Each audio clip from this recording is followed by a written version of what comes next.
tell you, we're going to continue investing money in roads.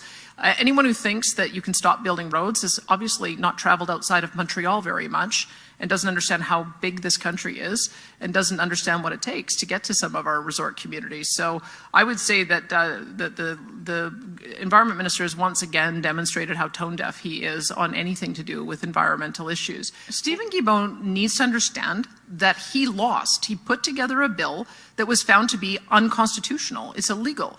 And the court told them they had to rewrite it. And part of the reason it was unconstitutional and illegal is because they did silly things like come into our jurisdiction and tell us what projects we could and could not build, including there was a line in there that any road that was longer than 75 kilometers needed federal approval. Well, the Supreme Court has found that to be unconstitutional and illegal.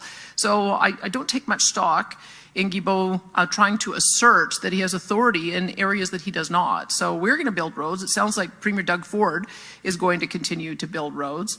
And I think that it's just another demonstration of the ideology. I mean, 2 weeks ago, he was telling us all that we had to drive electric vehicles.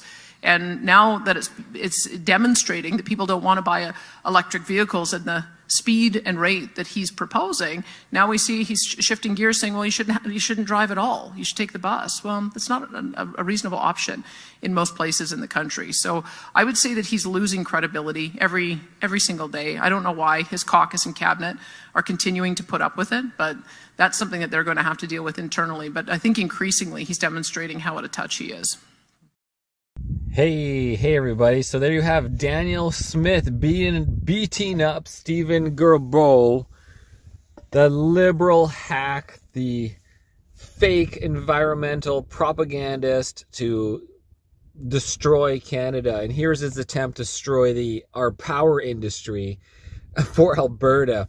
Today we announced the next step in our plan for cleaner air and a secure future with good paying jobs and without the costly and destructive extreme weather events from climate change.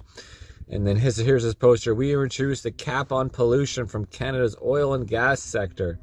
It's about time we hold the industry accountable to their promise, because no sector of the economy should be allowed unlimited pollution.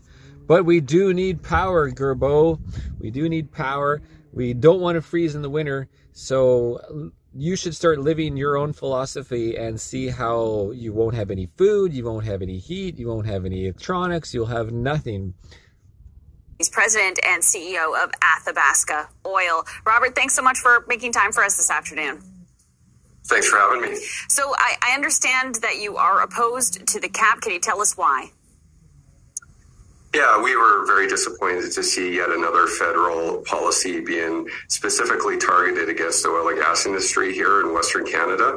We're fundamentally opposed. We agree with the Premier of Alberta and her statements. And frankly, the reason is our oil and gas industry has made tremendous strides in reducing emissions over the last number of years. We have the technology.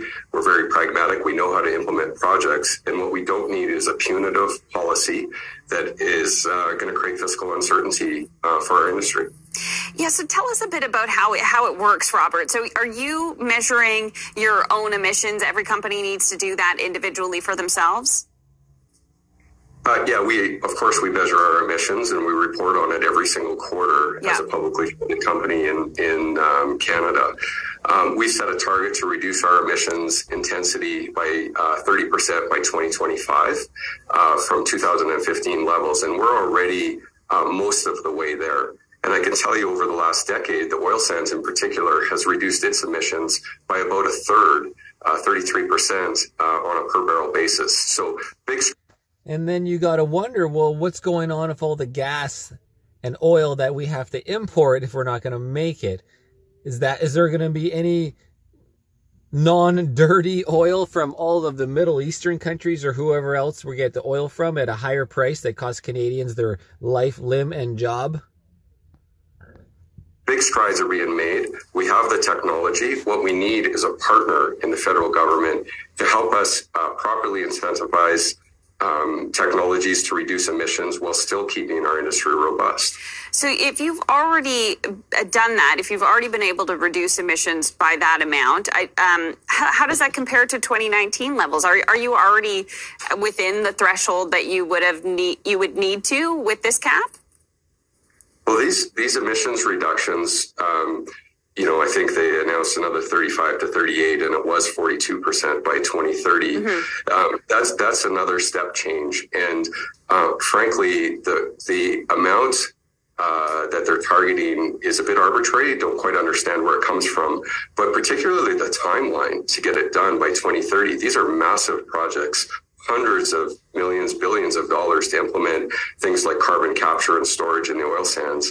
And we really need to work with the federal government on understanding timelines, implementing them properly and pragmatically without a significant financial burden on our industry, which, by the way, is critically important to the Canadian economy.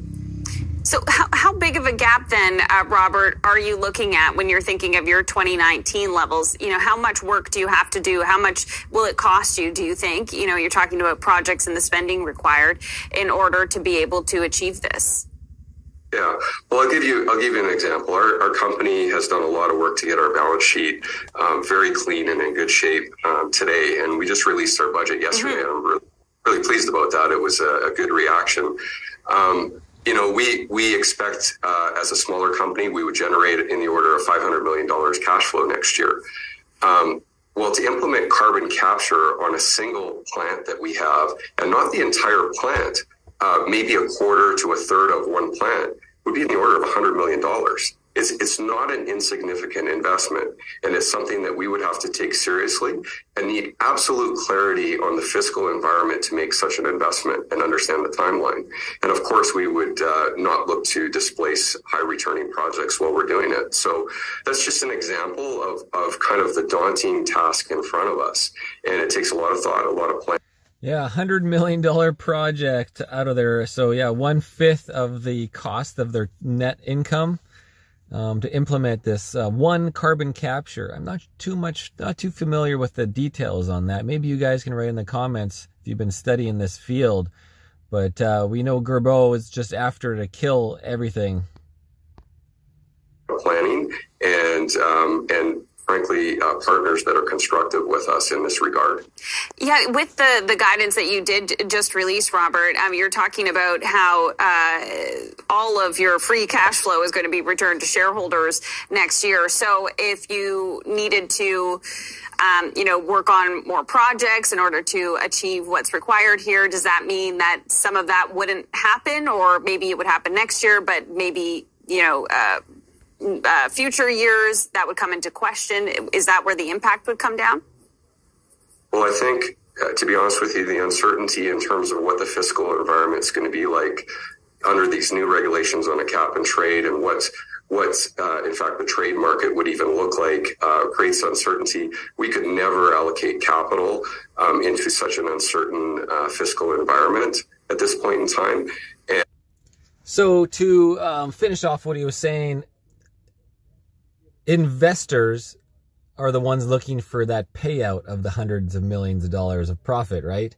And if you have to take all of the profits, the investors are going to leave, and then the whole oil and gas industry will be messed up, which affects everything from clothing, cell phones, perfumes, makeup, lipstick, nail polish, purses, sweaters, pants, hosing, blah, blah, hand lotion, toilets, seats, soap, I mean the list, rubbing alcohol, ballpoint pens, surfboards, shoes, everything, fertilizer, vitamin capsules, battery cases, motorcycles, helmet, movie film, blah, blah, blah, blah, blah.